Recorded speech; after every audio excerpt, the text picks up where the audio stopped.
என்னை கண்டார் இயேசு என்னை கண்டார், உள்ளங்கையில் என்னை வரைந்து கொண்டார். என்னை கண்டார் இயேசு என்னை கண்டார், உள்ளங்கையில் என்னை வரைந்து கொண்டார். கண்ணுக்குள்ளே என்னை வைத்து கடைசி வரைக்கும் காத்து கொள்வார்.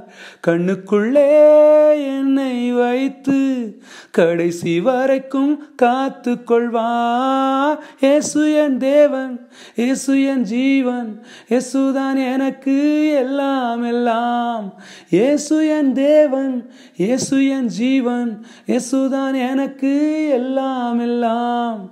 கட்டவிழ்த்தார் என்னை கட்டவிழ்த்தார், சத்துருவை அவர் துரத்தி விட்டார்.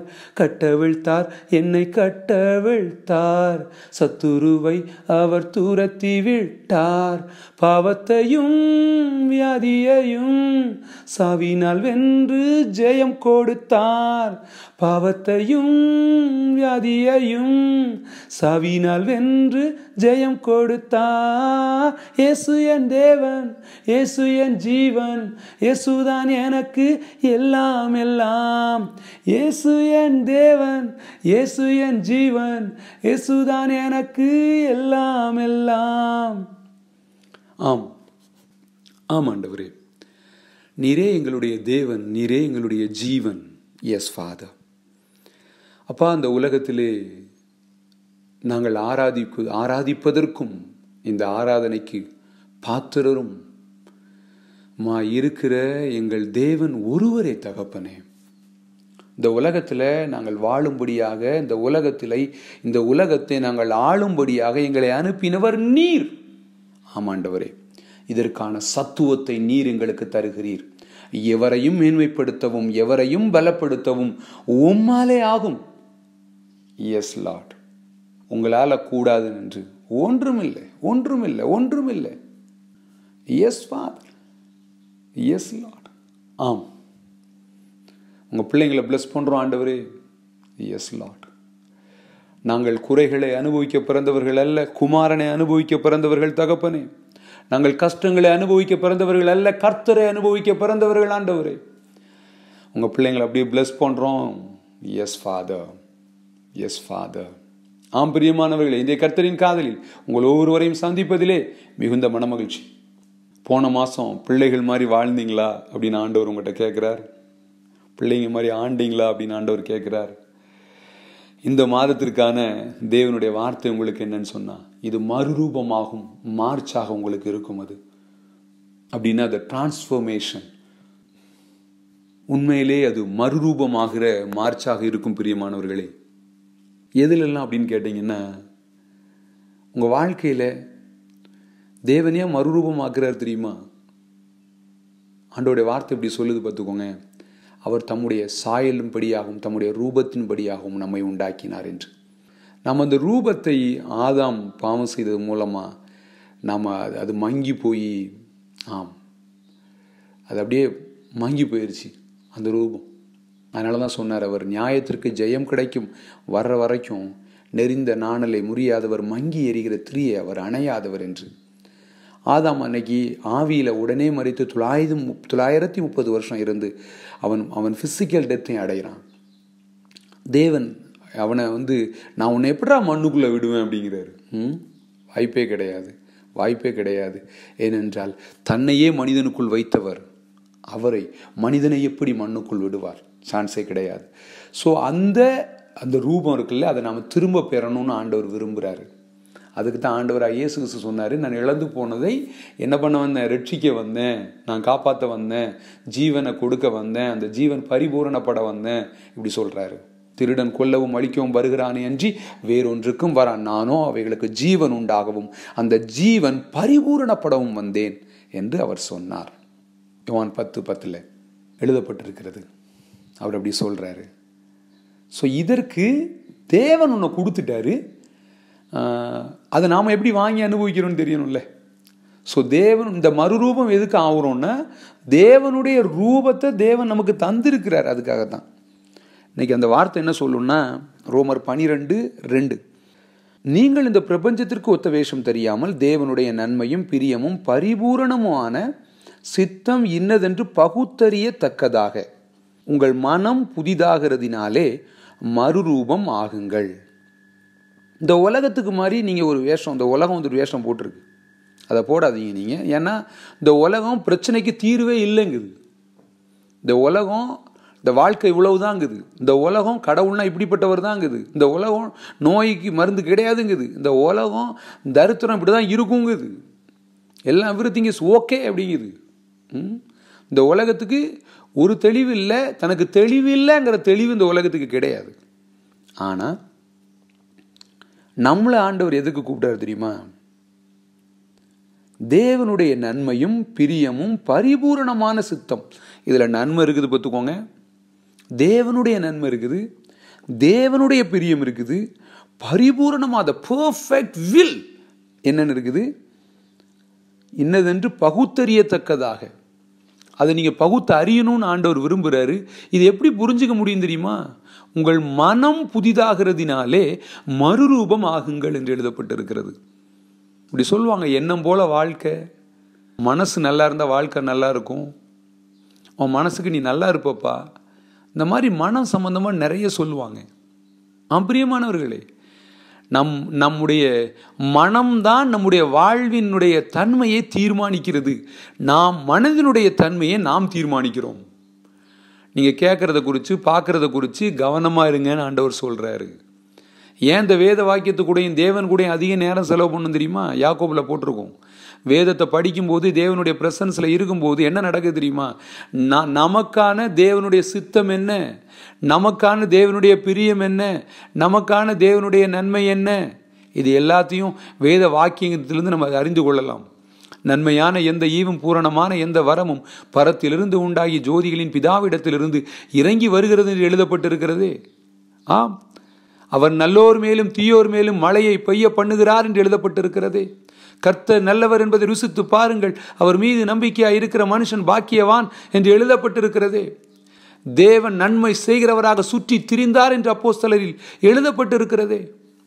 ஆம், அவர் நன்மை செய்கிறதற்காக நமக்கு மனம் இறங்கும்படி அவர் காத்திருக்கிறார். அவர் நல்லவராகவே இருக்கிறார். தன் ஜீவனை கொடுத்து தன்னுடைய அன்பை இப்படிப்பட்டதுன்னு புரிய வைத்திருக்கிறார் என்று எழுதப்பட்டிருக்கிறதே. இது நன்மை. பிரியமானவர்களே, தேவனுடைய பிரியம் இன்னைக்கு உங்க மேல அவர் எவ்வளவு அன்பா இருக்கிறார்னு சொல்றாரு. தன் அன்பனுக்காக ஜீவனை கொடுக்கிற அன்பினை பார்க்கிலும் பெரிய அன்பு வேற ஒருத்தரையும் இல்லைன்னு எழுதப்பட்டிருக்கிறது. நல்லவனுக்காக ஒரு வேளை மறிக்கலாம், ஆனா உன்னை பாவிகளுக்காக யாரு மறிக்க துணிவா? ஆனால் நாம அவரை நம்பாம இருந்தப்போ கூட அவர் நம்மை நம்பினவராக இந்த பூமிக்கு இறங்கினார். எப்படி ரிசீவ் பண்ணுவோன்னே தெரியல. அந்த வீடுகளுக்கு நீங்க எப்படி போவீங்க? ஆனா அவர் தைரியமா வந்தார்.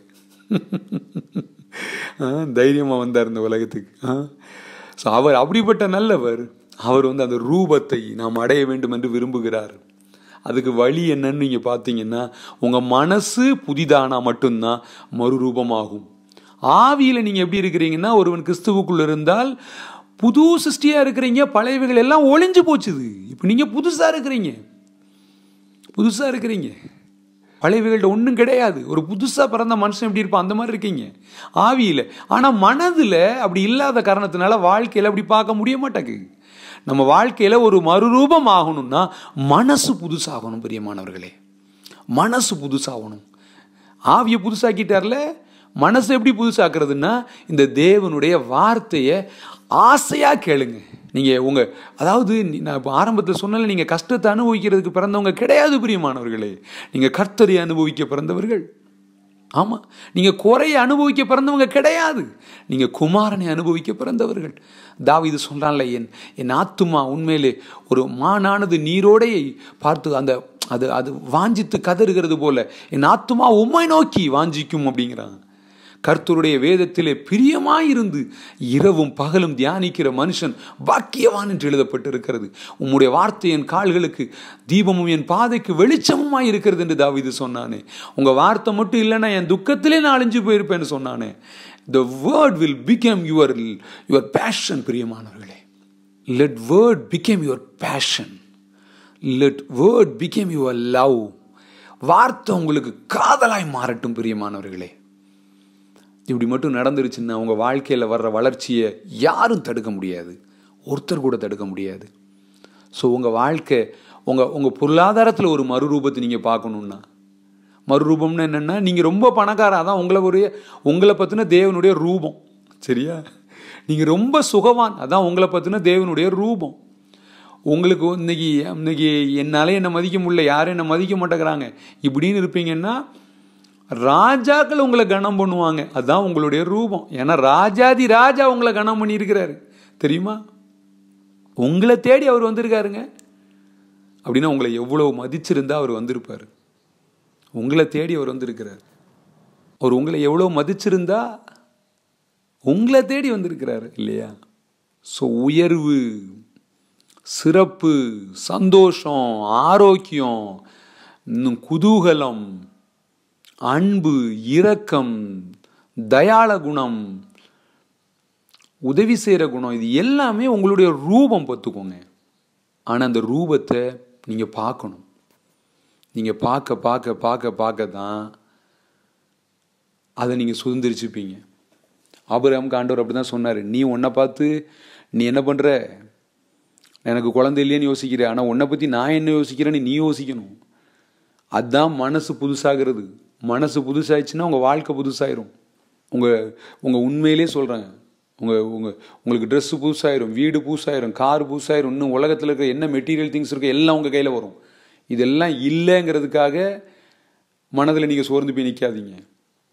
இதெல்லாம் இல்லாமல் கூட புதுசாக ஆட்கள் வச்சுருக்கிறாங்க. ஆனால் அது ஒரு மேக்கப் மாதிரி இருக்கும். ஆனால் இது மேக்கப் இல்லை, இது ஒரிஜினல். இது ஒரிஜினல்.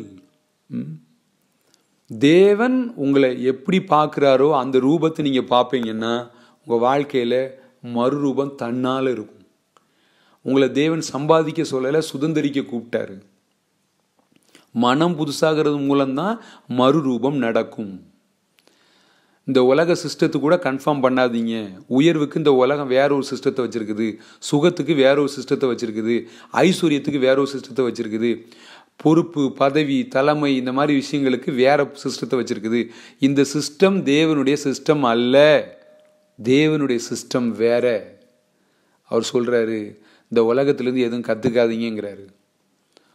உங்கள் தேவனிடமிருந்து கற்றுக்கொள்ளுங்கள், என்னிடத்திலே கற்றுக்கொள்ளுங்கள், உங்கள் ஆத்துமாக்களுக்கு இளைப்பாறுதல் கிடைக்கும் என்று சொல்லுகிறார். இன்னும் யோவான் எழுதப்பட்டிருக்கோம், இந்த மனசு சம்பந்தமாக உன் ஆத்துமா வாழ்கிறது போல நீங்கள் எல்லாவற்றிலும் வாழ்ந்து சுகமாக இருக்கணும்னு நான் நினைக்கிறேன் அப்படின்னு சொல்கிறாரு. நான் வேண்டுறேன் அப்படின்னு சொல்கிறார். பார்த்துக்கோங்க, உங்கள் வாழ்க்கை நல்லா ஆகணும்னா உங்கள் மனசு நல்லா இருக்கணும். உங்கள் மனசு நல்லா இருக்குது உங்கள் கையில் இருக்கு. இப்படி ஒரு கற்பனை யோசிச்சு பாருங்கள். நம்ம சொல்கிறோம் திடீர்னு, சில சொல்கிறாங்க திடீர்னு, என்ன சொல்கிறாங்க தெரியுமா, மனசே சரியில்லை அப்படிங்கிறாங்க. அந்த மனசு நம்மக்கிட்ட பேசினா எப்படி இருக்கும்னு யோசிச்சு பார்ப்பேன். நீ என்னைக்கு என்ன சரியாக இருக்க விட்ட அப்படின்னு அது கேட்டுச்சுன்னா எப்படி இருக்கும்? வயிற்றுக்கு சாப்பாடு கொடுக்குறீங்கல்ல, வயிறு பசிக்குது தான், ஆனால் சாப்பாடு கரெக்டாக கொடுக்குறீமா?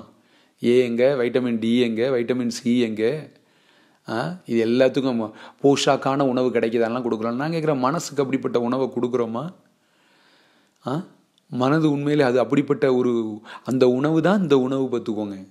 அவர் சொன்னார், அப்பத்தினால் மாத்திரமல்ல என் வாயிலிருந்து புறப்படுகிற ஒவ்வொரு வார்த்தையினாலும் பிழைப்பான். ஏன்னா இந்த வார்த்தையை நம்ம காது வழியாக கேட்டு நம்ம மனசில் கொண்டு வைக்க வேண்டியிருக்கு. தாவீது சொல்கிறான், நான் பாவம் செய்யாதபடிக்கு உண்மையிலே உம்முடைய வார்த்தை என்ன பண்ணுறேன், என் இருதயத்திலே வைத்தேங்கிறான்.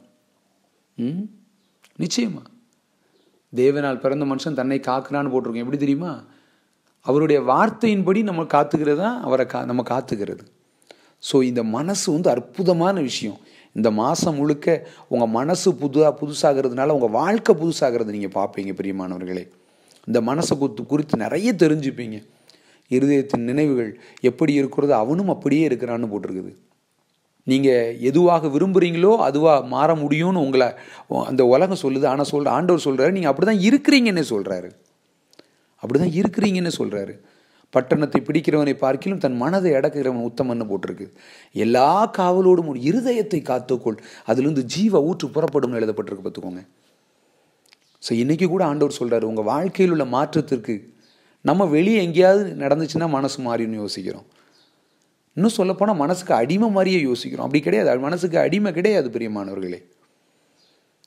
மனது நமக்கு அடிமை. ஒரு ஒரு ஒரு நீங்கள் வந்து ஒரு கார் மாதிரி அப்படி யோசிச்சுக்கோங்களேன். நம்ம வந்து ஒரு கார் மாதிரி இருக்கிறோம். இன்ஜினுங்கிறது நம்முடைய ஹார்ட் மாதிரி இருக்குது. ஸ்டீரிங்கிறது நம்முடைய நாக்கு மாதிரி இருக்குது. உண்மையிலே ஃபியூயல் அப்படிங்கிறது தேவனுடைய வார்த்தையாக இருக்குது. ஆயில் அப்படிங்கிறது தேவனுடைய வார்த்தையாக இருக்குது. நீங்கள் கரெக்டாக இதை செய்யுங்க. முதல்ல உங்கள் இன்ஜினை நல்லா பார்த்துக்கோங்க. உங்கள் இன்ஜின் உங்களை நல்லா பார்த்துக்கோங்க. நடுவில் எங்கேயும் நிற்காது. சரியா? ஆனால் அதை பார்த்துக்காம நம்ம என்ன வேலை பார்த்தாலும் சரி, அது வேறு மாதிரி இருக்கும். உங்கள் மனது நிறைவை, ஒரு மனநிறைவை உங்களுக்குள்ளே உண்டு பண்ணுறது தேவனுடைய வார்த்தை. இந்த மனநிறைவு தான் உங்களுக்கு ஒரு தன்னிறைவை கொண்டு வருகிறது, ஒரு பண நிறைவை கொண்டு வருகிறது. உங்களுக்குள் உண்டாகிற தன்னிறைவு தான் இந்த தரணியை நிறைவுள்ளதாக காணவும் மாற்றவும் உதவி செய்கிறது. அப்படி தான் அதை ஆண்டவர் சொல்கிறாரு. ஸோ இந்த மறுரூபம் இந்த மாதத்தில் உங்கள் வாழ்க்கையிலே நல்ல பூரணமாக இருக்கும்னு என்னுடைய மனப்பூர்வமாக நான் உங்களை பிளஸ் பண்ணுறேன். தேவன் உங்களை ரொம்ப ஆசீர்வதிச்சிருக்கிறார். வாக்குத்தத்தங்கள் எல்லாம் இயேசு கிறிஸ்துவுக்குள் ஆம் என்றும் ஆமேன் என்றும் இருக்கிறது. அவர் நம்ம கூட இருக்கிறேன்னு சொல்லியிருக்கிறதுனால நம்ம என்ன சொல்லலாம்? கர்த்தர் எனக்கு சகாயர். நம் தைரியம் கொண்டு சொல்லலாம்னு போட்டிருக்கு. பார்த்துக்கோங்க. கர்த்தர் எனக்கு சகாயர், மனுஷன் எனக்கு என்ன செய்வான் என்று சொல்லலாமே என்று எழுதப்பட்டிருக்கிறது. ஸோ ஆண்டவர் உங்கள் கூட இருப்பார். இந்த மனது புதிதாகிறது. உங்கள் மனசை தேவன் வந்து அந்த கல்லான இருதயத்தை எடுத்துட்டு சதையான இருதயத்தையும் தந்திருக்கிறார். இன்றைக்கி குமாரனுடைய ஆவியும் நமக்கு இருக்குது. நீங்கள் ஆவியின்படி நடப்பீங்கன்னா நீங்கள் மாம்சத்தின் கிரியைகளை நிறைவேற்றாது இருப்பீங்கன்னே போட்டிருக்குது. நீங்கள் பாவத்துக்கு மறித்தவங்களா எண்ணிக்கொள்ளுங்க, நீதிக்காக பிழைச்சிருக்கவங்களா அவங்கள எண்ணிக்கொள்ளுங்க. புண்ணியம் எதுவோ, புகழ் எதுவோ, ஒழுக்கமுள்ளவைகள் எதுவோ, கற்புள்ளவைகள் எதுவோ, மேலானவைகள் அவைகளையே, நீதி உள்ளவைகள் எதுவோ, அன்புள்ளவைகள் எதுவோ, இவைகளையே சிந்தித்து கொண்டிருங்கள் என்று இயேசு கிறிஸ்துவில் உண்டாயிருந்த அந்த சிந்தையே உங்களில் உண்டாகி இருக்கட்டும்.